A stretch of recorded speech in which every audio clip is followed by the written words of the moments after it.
r/AskReddit. What is an addiction that the world is just okay with? Social media.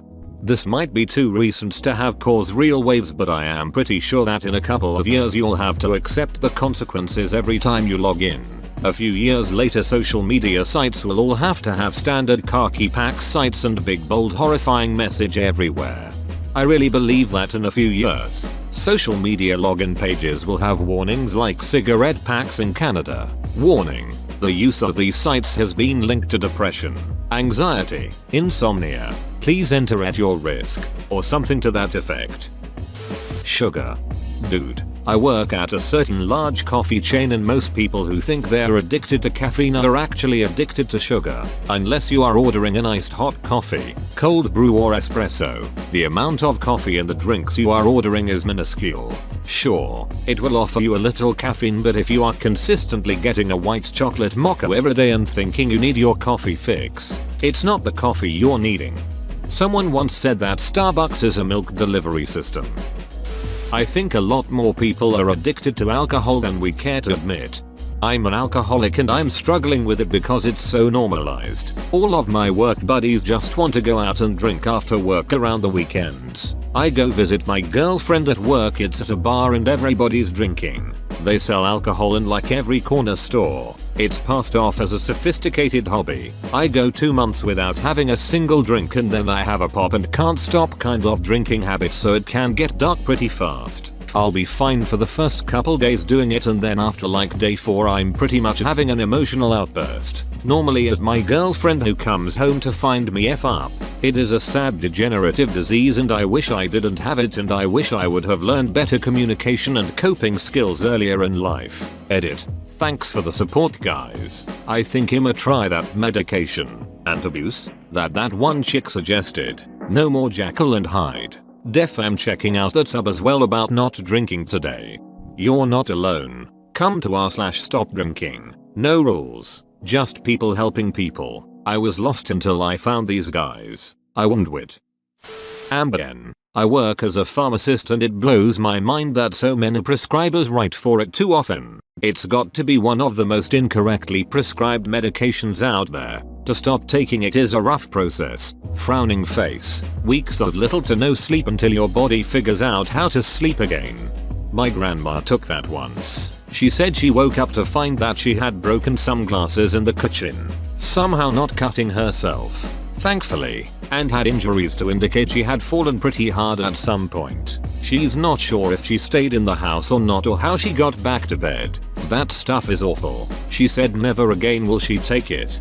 My stepmother drove 20 miles to work while on Ambien. She quit taking it immediately after.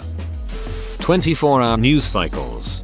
It's bad because it gives the veneer of being informed without actually being informed. You know the broad strokes and the players and who said did what, but it's all presented in an entertaining way, so you keep on watching and you're not actually informed. There are studies done that people that consume their news that way, passively mind you, are less informed on the whole. A lot of buzzwords or phrases that mean something to the audience, but don't actually represent the story. It's caused a lot of problems. Politics isn't sports or meaningless. Being informed and thinking about nuance, or being able to listen to the other side rather than some caricature of it, is important in a democracy. And yet we're raising people to hate the other side, to become further polarized, to treat politics as a game, and all the while making sure our voters are less informed on the whole. It's dangerous. And every hour is a repeat of the last. I've been a happier and better informed person since I turned that crap off.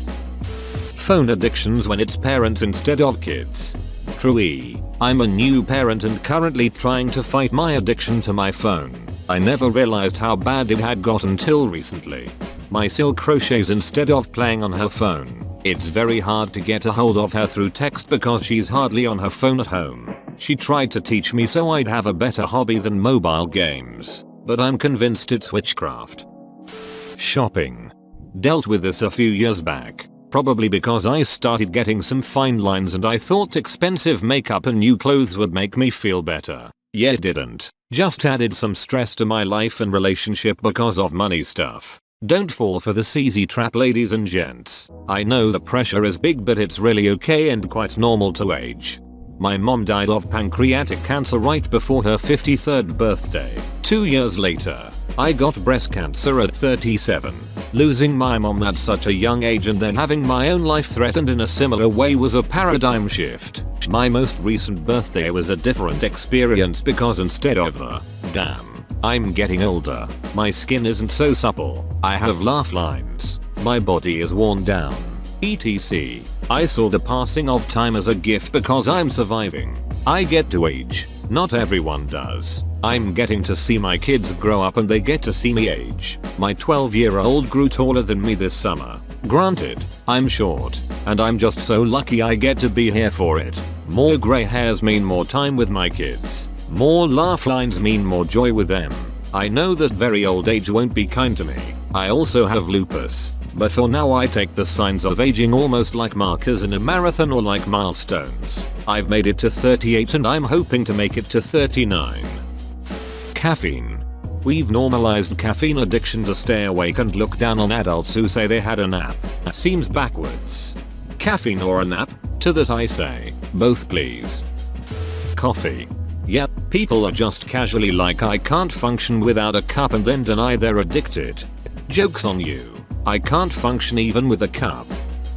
Consumerism. It's good to keep on buying for the economy so they actually promote it. This is why I think we will never make any real attempts to fix climate change. We essentially need to overhaul our entire economy, the world as we know it, to reduce consumption of energy, oil, plastics. Overconsumption has been made commonplace and convenient. We are ducked. Economics is like flying a helicopter. I don't know how to fly a helicopter. The need for social validation. I've seen it happen to so many people where their lives turn an obsession of acting or looking perfect only to crave the attention of total stranger on social media. Like no, you don't need to post every 2 seconds to feel that you're worth love. The ego is a strong drug. I feel like the culture surrounding social media and other self-promoting platforms like YT and Twitch and the like are really devolving into something repulsive and fast. People often mistake that sort of internet culture for the culture at large, which it's not, and they also conflate those numbers going up with the idea that the world is responding positively to them, when in truth they are living in like little microcosms of reality. I remember the big criticism of Facebook back in the day was that it promotes narcissism and that people who use it frequently tend to be more narcissistic. I have no doubt that's true, but I feel like the whole entire culture of social media sort of took a tailspin where everyone is chasing more clicks without really thinking about what they are doing or why. It leads to some pretty bizarre stuff and it doesn't seem like anyone is interested in putting the brakes on anytime soon. Work. I know some people that straight up can't imagine their life where they don't put aside everything for their job as their culture has told them they are only worth something while they are earning money. It can get unhealthy very fast. My in-laws literally are afraid to retire because they don't know what they will do with themselves. More than that, they feel like they have no identity or purpose without their work.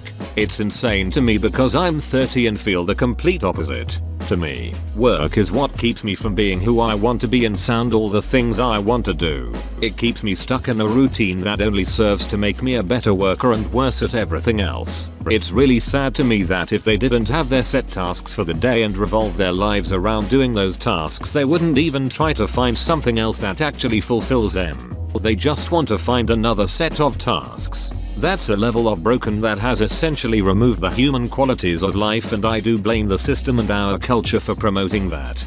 In the UK, people are pretty active, compared to neighbouring countries at least, so we see a lot of retirement age people being active in charities, when you're just too old for work, but you feel the need to stay active in your community. Volunteering at a charity for a few hours a week seems like the ideal solution. Not sure where your in-laws live or if there's anything near them, but you could mention that. It would be less demanding than work but still keeps them out of the house and active. Sips energy drink, video games, hits vape. Sugar/caffeine. When I tell people I don't drink coffee, they act like I said I hate puppies. I feel better and more awake when I don't drink it daily, and then if I do need it I can have a small green tea and feel the effects. Borrowing money and convincing oneself it'll be fine later.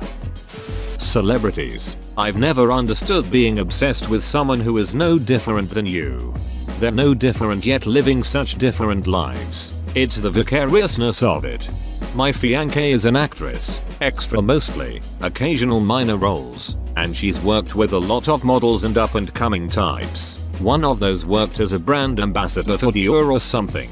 Had all the glamour of the wealthy lifestyle, going to Monaco, film festivals, fancy restaurants, fancy clothes, the lot. But apparently she was never able to switch off. Everything she did had to be tagged and filtered and posted, so she never actually got to enjoy any of the wonderful things she was doing. It sounded exhausting. Porn. Porny had to scroll down this far for this? The fact it's so far down shows how much the general public is okay with it. Billie Eilish came out and said she was addicted since she was 11 or 12, and it seemed like barely anyone bat an eye. Shitty media consumption. Overeating.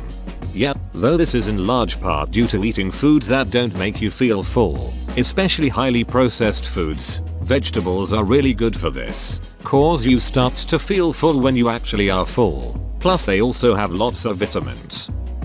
Alcohol, caffeine, mass consumption of media, anything that involves giving money to someone else on a constant and continuous cycle. Nobody is okay with my addiction to alcohol. In fact, it's their go-to insult to put me down. Like the Mitch Hedberg bit, it's the only disease you get in trouble for having. Damn it Otto, you're an alcoholic. Damn it Otto, you have lupus. One of those does not sound right. Alcohol. Honestly, it's so ingrained in British culture and the world at large, but it's almost reached a protected status. You're treated like a weirdo if you just don't want to drink. I agree. On Reddit a few months ago I said a comment on a UK subreddit along the lines of not many people are aware that needing a drink every day after work is an addiction, and someone commented that I did not know how bad life is. I am writing this drunk. Life ducking sucks. I feel like a shit person every day. Alcohol does nothing to fix it. It's just justified inaction. UK drinking culture is horrific. American here who did volunteer work in England years ago. First weekend there, all my new flatmates said it was time to go hit the pubs. I said, thanks for the invite, but I'll pass. It got quiet real fast. It wasn't an invitation. It was an expectation. Internet. There are a lot of people, me included, who are so used to being able to be online 24/7 where even a day without internet is going to be a rough time. It's pretty difficult to function in the modern world without an internet connection today. This is like arguing that people became addicted to books after Gutenberg invented his press. Yeah, or like electricity or running water. Internet is a utility. Outage. Being mad about really stupid things, just for the sake of being mad. Edit. As many have pointed out, I misspelled outrage lol. Hopefully this edit calms some of the outrage I've caused with my egregious typo. There have been a few studies that have shown how outrage basically has the hallmarks of addiction, and it certainly is not healthy for the person or for a society that is being built to feed people more outrage because it sells. At first I thought you meant, like, power outages, and I was like, that does make me mad. Stupid things. Then my brain is finally like, nope, not an addiction. Woman face palming. My brother-in-law just killed himself while on Ambien. You see the side effect of suicidal thoughts and assume that's only for people who are depressed or already have suicidal tendencies. My brother-in-law was the least suicidal person I've known. His whole world was taking care of my sister and his kids, and he just woke up one morning, after not really sleeping much even though he took Ambien, got his gun, drove to a park and shot himself. My sister and her kids have no income and are now trying to scrape by without losing the house. There's no way in hell he intended to do it. He'd been on Ambien for 7 years and was starting to worry about memory loss and missing time, so he was trying to wean himself off. I tell everyone I know, if you or someone you love is taking Ambien, find a safe way to stop. I am very sorry for your loss. What you say is absolutely true. I'm weaning myself off Ambien also because I started to worry about memory loss and brain fog. I started in August and I only managed to reduce by 1/4. I have suicidal ideation, and the worsening of my depression and the thoughts I had as a side effect scared me to the point of agony. It's horrible to think how it affects someone so full of life as well. My deepest condolences to your family. It was prescribed to me and I stopped taking it after 2 incidents. It quite literally disconnects your head from your body. You wake up and have your loved ones tell you the most horrific stories of what you tried to do. In my case, I was playing with a lighter and tried to burn my house down. Second incident, I tried to stab my fiance with a pair of scissors because I thought it would be funny. I stopped taking immediately after that. Your body loses all filters and impulse control and you do whatever comes to mind. Honestly surprised weed isn't up there. Yes, it can be great for so many reasons but is also an addictive substance. And so many younger people are fully dependent on it. 100% agree. People dismiss it because it's not physically addictive. But it's absolutely habit forming and I know lots of people that would struggle to function without it. Likely myself included. I love the self-aware potheads. Myself included. Who can at least acknowledge this? Like it is what it is, why bullshit ourselves? Cocaine for rich people. Where can I find the cocaine for poor people? It's called crack. You might have seen its zombies strolling around or the former mayor of Toronto. Can't believe how deep I went and didn't see booze, the mommy, red heart card suit, wine crowd, the daily pub stop for 2 or 3, the people who drink a cocktail or 2 and half a bottle of wine practically every night. I know so many functioning alcoholics it is mind-boggling. Or the 6-pack a day habit, which is often a 12-pack a day after a little while. We can't even poop without pushing screens into our eyeballs. We were reading shampoo bottles. Clearly, we are bored. I downloaded a shampoo bottle into my phone so I can read it.